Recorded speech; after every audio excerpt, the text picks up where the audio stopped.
ಓಂ ಶ್ರೀ ಗುರುಭ್ಯೋ ನಮಃ. ಫ್ರೆಂಡ್ಸ್, ಎಲ್ಲರಿಗೂ ನಮಸ್ಕಾರ. ಪ್ರೀತಿಯ ಕುಂಭರಾಶಿಯ ಆತ್ಮೀಯ ಬಂಧುಗಳೇ, ನಮ್ಮ ಚಾನಲ್ಗೆ ನಿಮಗೆಲ್ಲ ಆತ್ಮೀಯ ಸ್ವಾಗತ.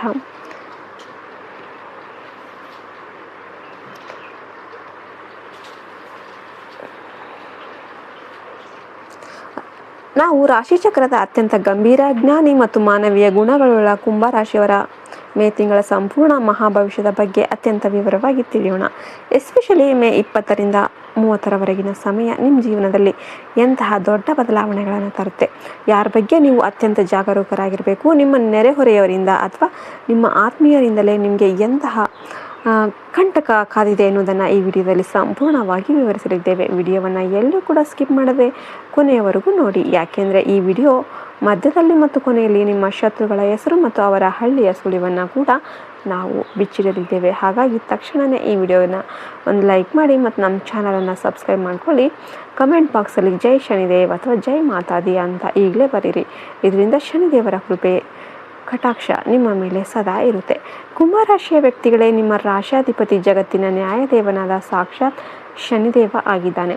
ಶನಿದೇವರ ಪ್ರಭಾವದಿಂದಾಗಿ ನೀವು ಸದಾ ಶಾಂತಿ ಸ್ವಭಾವದವರು, ಪರರ ಕಷ್ಟಕ್ಕೆ ಮಿಡಿಯುವವರು, ದಾರ್ಶನಿಕ ಚಿಂತನೆ ಉಳ್ಳವರು ಮತ್ತು ಯಾರ ಮೇಲೂ ಕೂಡ ಸುಮ್ಮನೆ ಜಗಳಕ್ಕೆ ಹೋಗದ ಉತ್ತಮ ಸ್ವಭಾವದವರು ನೀವಾಗಿರ್ತೀರ. ಆದರೆ ಕಳೆದ ಕೆಲವು ದಿನಗಳಿಂದ ಅಥವಾ ಕೆಲವು ತಿಂಗಳುಗಳಿಂದ ನಿಮ್ಮ ಜೀವನದಲ್ಲಿ ನೆಮ್ಮದಿ ಎನ್ನುವುದೇ ಇಲ್ಲದಂತಾಗಿದೆ. ನೀವು ಯಾರಿಗೆ ಒಳ್ಳೆಯದನ್ನು ಮಾಡಲು ಬಯಸ್ತೀರೋ ಅವರು ನಿಮಗೆ ಬೆನ್ನ ಹಿಂದೆ ಚೂರಿ ಹಾಕುವ ಕೆಲಸವನ್ನು ಮಾಡ್ತಾ ಇರ್ತಾರೆ. ನಿಮ್ಮ ಸ್ವಂತ ನೆರೆಹೊರೆಯವರು ಅಂದರೆ ನಿಮ್ಮ ಪಕ್ಕದ ಮನೆಯವರೇ ನಿಮ್ಮ ಪ್ರಗತಿಯನ್ನು ಮತ್ತು ನಿಮ್ಮ ಸೌಮ್ಯ ಜೀವನವನ್ನು ನೋಡಿ ಒಳಗೊಳಗೆ ಅಸೂಯೆ ಪಡ್ತಾ ಇರ್ತಾರೆ.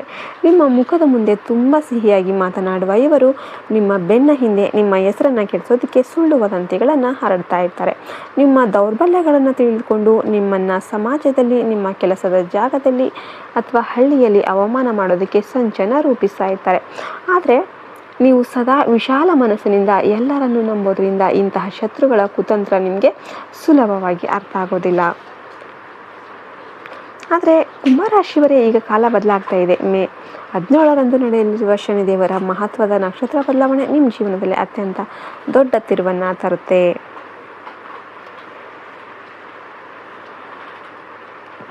ಯಾರು ನಿಮ್ಮ ಕಣ್ಣೀರಿಗೆ ಕಾರಣ ಆಗಿದ್ರೋ ಆ ಶತ್ರುಗಳು ಈಗ ನಿಮ್ಮ ವಿಜಯವನ್ನು ಮತ್ತು ನಿಮ್ಮ ಯಶಸ್ಸನ್ನು ನೋಡಿ ತಾವಾಗಿ ಮಾನಸಿಕವಾಗಿ ಸೋಲಲಿದ್ದಾರೆ.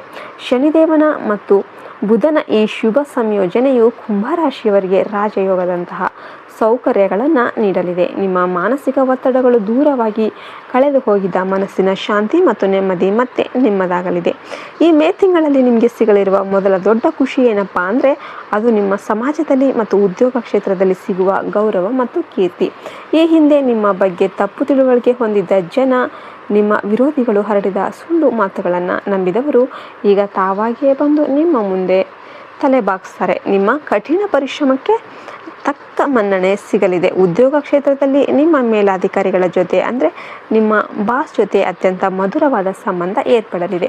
ನಿಮ್ಮ ಕೆಲಸದ ಸಾಮರ್ಥ್ಯವನ್ನು ನೋಡಿ ನಿಮಗೆ ಉನ್ನತ ಹುದ್ದೆ ಅಥವಾ ಪ್ರಮೋಷನ್ ಸಿಗುವ ಎಲ್ಲ ಸಾಧ್ಯತೆಗಳು ದಟ್ಟವಾಗಿವೆ.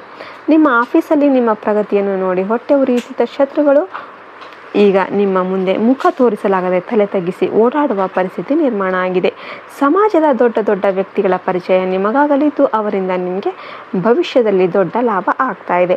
ಇನ್ನು ಎರಡನೆಯ ದೊಡ್ಡ ಖುಷಿ ಏನಪ್ಪ ಅಂದರೆ ವಿಷಯಕ್ಕೆ ಬರೋದಾದರೆ ಅದು ನಿಮ್ಮ ಆರ್ಥಿಕ ಸ್ಥಿತಿ ಮತ್ತು ಸ್ಥಗಿತಗೊಂಡಿದ್ದ ಕೆಲಸಗಳ ಆರಂಭ. ಕಳೆದ ಕೆಲವು ದಿನಗಳಿಂದ ನೀವು ತೀವ್ರವಾದ ಹಣದ ಮುಗ್ಗಟ್ಟನ್ನು ಎದುರಿಸ್ತಾ ಇರ್ಬೋದು. ಕೈಗೆ ಬಂದ ಹಣ ಸುಮ್ಮನೆ ಖರ್ಚಾಗಿ ಹೋಗ್ತಾ ಇರೋದು ಅಥವಾ ಯಾರೋ ನಿಮ್ಮ ಹಣವನ್ನು ಪಡೆದು ಮರಳಿ ನೀಡದೆ ಕೈ ಕೊಟ್ಟಿರಬಹುದು. ಆದರೆ ಮೇ 17ರ ನಂತರ ಈ ಎಲ್ಲ ಆರ್ಥಿಕ ಸಮಸ್ಯೆಗಳಿಗೆ ಮುಕ್ತಿ ಸಿಗುತ್ತೆ. ಸಿಲುಕಿಕೊಂಡಿದ್ದ ನಿಮ್ಮ ಹಣ ನಿಮ್ಮ ಕೈ ಸೇರುತ್ತೆ.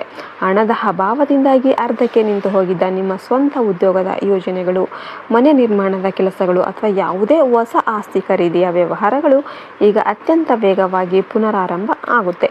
ಹೊಸ ವ್ಯಾಪಾರವನ್ನು ಪ್ರಾರಂಭ ಮಾಡೋದಕ್ಕೆ ಬಯಸುವವರಿಗೆ ಇದು ಅತ್ಯಂತ ಸುವರ್ಣ ಕಾಲ ಆಗಿರುತ್ತೆ. ಆದರೆ ನೆನ್ಪಿಡಿ, ಆದಾಯ ಹೆಚ್ಚಾದಂತೆ ಅನಗತ್ಯ ವಸ್ತುಗಳ ಮೇಲೆ ಹಣವನ್ನು ವ್ಯರ್ಥ ಮಾಡಬೇಡಿ.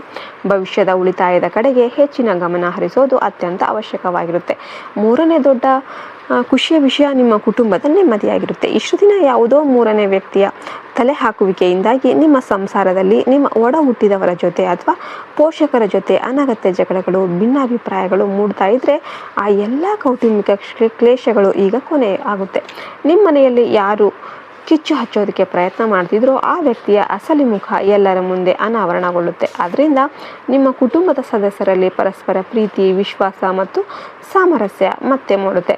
ಮನೆಯಲ್ಲಿ ಯಾವುದಾದ್ರೂ ಶುಭ ಕಾರ್ಯಗಳು ನೆರವೇರುವ ಯೋಗ ಇದೆ. ಒಟ್ಟಾರೆಯಾಗಿ ನಿಮ್ಮ ವೈಯಕ್ತಿಕ ಜೀವನದಲ್ಲಿ ಕತ್ತಲೆಯು ಸರಿದು ಹೊಸ ಬೆಳಕು ಮೂಡುತ್ತೆ. ನಿಮ್ಮ ಮುಖದಲ್ಲಿ ಮತ್ತೆ ಸಂತೋಷದ ನಗು ಅರಳುತ್ತೆ. ಆದರೆ ಕುಂಭರಾಶಿಯವರೇ, ಈ ಎಲ್ಲ ಶುಭ ಫಲಗಳ ಜೊತೆಗೆ ಮೇ 20ರಿಂದ 30ರವರೆಗಿನ ಅವಧಿಯಲ್ಲಿ ನೀವು ಕೆಲವು ಅತ್ಯಂತ ಪ್ರಮುಖ ಮುನ್ನೆಚ್ಚರಿಕೆಗಳನ್ನು ತೆಗೆದುಕೊಳ್ಬೇಕು.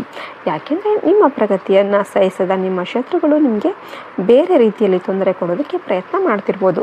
ಈ ಸಮಯದಲ್ಲಿ ಯಾರೇ ನಿಮ್ಮ ಬಳಿ ಬಂದು ಅತಿಯಾದ ಸಿಹಿ ಮಾತನಾಡ್ತಾ ಇದ್ದರೆ ತಕ್ಷಣ ಅವರನ್ನು ನಂಬೇಡಿ. ಯಾರೋ ನಿಮ್ಮನ್ನು ದೊಡ್ಡ ಲಾಭದ ಆಸೆ ತೋರಿಸಿ ತಪ್ಪು ಜಾಗದಲ್ಲಿ ಹಣ ಹೂಡಿಕೆ ಮಾಡುವಂತೆ ಪ್ರೇರೇಪಣೆ ಮಾಡಬಹುದು.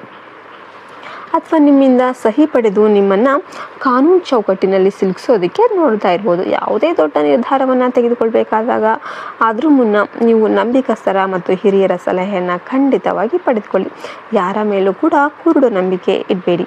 ಎಲ್ಲಕ್ಕಿಂತ ಹೆಚ್ಚಾಗಿ ಈ ಅವಧಿಯಲ್ಲಿ ನೀವು ದೂರದ ಪ್ರಯಾಣ ಬೆಳೆಸುವಾಗ ಅತ್ಯಂತ ಜಾಗರೂಕತೆಯಿಂದ ಇರಬೇಕಾಗುತ್ತೆ. ಪ್ರಯಾಣದ ಸಮಯದಲ್ಲಿ ಅಪರಿಚಿತ ವ್ಯಕ್ತಿಗಳು ಅಥವಾ ನಿಮ್ಮ ಮೇಲೆ ಅಸೂಯೆ ಹೊಂದಿರುವ ವ್ಯಕ್ತಿಗಳು ನಿಮಗೆ ಯಾವುದೇ ತಿನ್ನುವ ಆಹಾರ ಪದಾರ್ಥಗಳನ್ನು ಅಥವಾ ಕುಡಿಯುವ ನೀರನ್ನು ನೀಡಿದರೆ ಅದನ್ನು ಯಾವುದೇ ಕಾರಣಕ್ಕೂ ಸ್ವೀಕಾರ ಮಾಡಬೇಡಿ. ನಿಮ್ಮ ನೆರೆಹೊರೆಯವರ ಮನೆಗೆ ಹೋದಾಗಲೂ ಕೂಡ ಸಹ ಅವರು ಕೊಡುವ ಪ್ರಸಾದ ಅಥವಾ ತಿಂಡಿಗಳನ್ನು ತಿನ್ನಬೇಕಾದಾಗ ಜಾಗರೂಕರಾಗಿರಿ. ಯಾಕೆಂದರೆ ನಿಮ್ಮನ್ನು ದೈಹಿಕವಾಗಿ ಅಥವಾ ಮಾನಸಿಕವಾಗಿ ಕುಗ್ಗಿಸೋದಕ್ಕೆ ಶತ್ರುಗಳು ತಾಂತ್ರಿಕ ಅಥವಾ ಬೇರೆ ರೀತಿಯ ಕುತಂತ್ರಗಳನ್ನು ಬಳಸುವ ಸಾಧ್ಯತೆ ಇರುತ್ತೆ. ಇದನ್ನು ತಡೆಗಟ್ಟೋದಕ್ಕೆ ನೀವು ನಿರಾಕರಿಸುವ ಧೈರ್ಯವನ್ನು ಬೆಳೆಸ್ಕೊಳ್ಬೇಕು. ಮುಲಾಜಿಗೆ ಬಿದ್ದು ಯಾರೋ ಕೊಟ್ಟಿದ್ದನ್ನು ತಿಂದು ನಿಮ್ಮ ಆರೋಗ್ಯವನ್ನು ಕೆಡಿಸಿಕೊಳ್ಬೇಕೆ ಹೋಗಬೇಡಿ. ಯಾವುದೇ ಸಣ್ಣ ಆರೋಗ್ಯದ ಏರುಪೇರಾದರೂ ಕೂಡ ತಕ್ಷಣ ವೈದ್ಯರನ್ನು ಸಂಪರ್ಕಿಸೋದು ಒಳ್ಳೆಯದು. ಈಗ ನಿಮ್ಮ ಆ ಶತ್ರುಗಳ ಸುಳಿವನ್ನು ನೋಡೋಣ.